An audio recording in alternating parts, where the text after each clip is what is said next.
ज्यांचा आपण तुमच्या सर्व महिलांच्या वतीनं आणि या सगळ्या गटाच्या वतीनं सत्कार केला, त्या आजच्या सत्कारमूर्ती वासरा नगरीच्या प्रथम नागरिक नवनिर्वाचित नगराध्यक्षा सुनीता वहिनी, इथल्या पोलीस अधिकारी वर्माताई, सोबत असलेल्या मान्यवर वंदनाताई, जयश्री वहिनी, रत्नप्रभाताई, ज्या उमेदवारी करणार आहेत त्या सौभाग्यवती ताई आणि सर्व ग्रामपंचायत सदस्य, पत्रकार बंधूंनो आणि शिवसेना युवसेना त्याचे पदाधिकारी आणि पिंपळगाव शहरातल्या सर्व महिला आणि युवतींनो, आज हळदी कुंकवाच्या निमित्तानं आपण जमलेलो आहोत.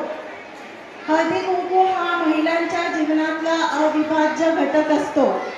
ती महिला हा कार्यक्रम कुठल्याही जात धर्म पंथ याच्या पलीकडे जाऊन माणुसकी आणि महिला हा संदेश त्याच्यामधून मिळत असतो.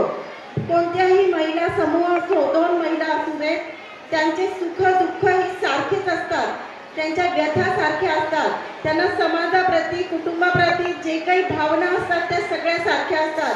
आणि म्हणून मला असं वाटतं की या ऋणानुबंध जे हळदी कुंकवाचे आहेत त्या आपण निरंतर समाजसेवेसाठी आणि जात पंथ याच्या पलीकडे जाऊन आपण आपल्या एकात्मतेसाठी आपण याचं वाण आपल्याला आज घ्यायचं आहे. महत्त्वाच्या 3 गोष्टी मी आज तुम्हाला सांगणार आहे की महिलांनी पहिला कुटुंबामध्ये असताना स्वतंत्रपणे स्वतःचं अस्तित्व सांभाळण्यासाठी आरोग्य सांभाळणं फार महत्त्वाचं आहे.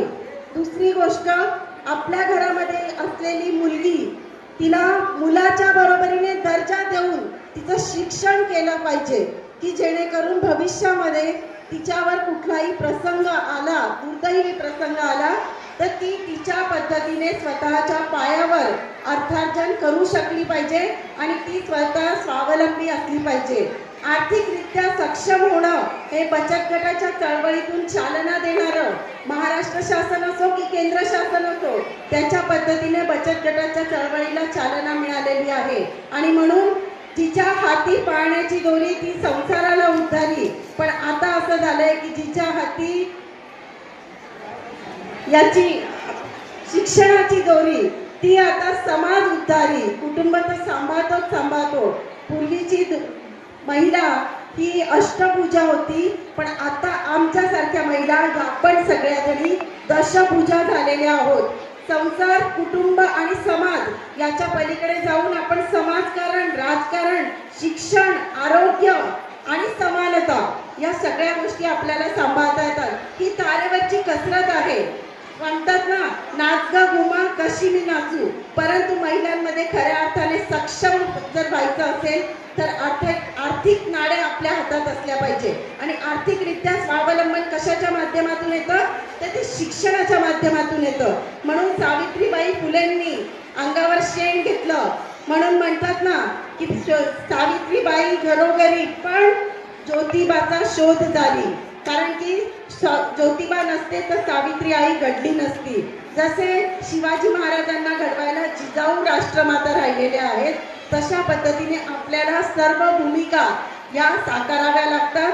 आणि भविष्यामध्ये आपल्या मुलींना स्वतःच्या पायावर उभं करण्यासाठी तुम्ही स्वतः आई म्हणून तिच्या पाठीशी उभं राहिलं पाहिजे. आणि कुटुंब हे तिला समानता, फक्त मुलांना फक्त प्रायोरिटी द्यायची नाही, मुलींना सुद्धा त्याच्या बरोबरीने शिक्षण वाढवलं पाहिजे. आणि म्हणून जेणेकरून ती तिच्या पायावर उभी राहू शकते.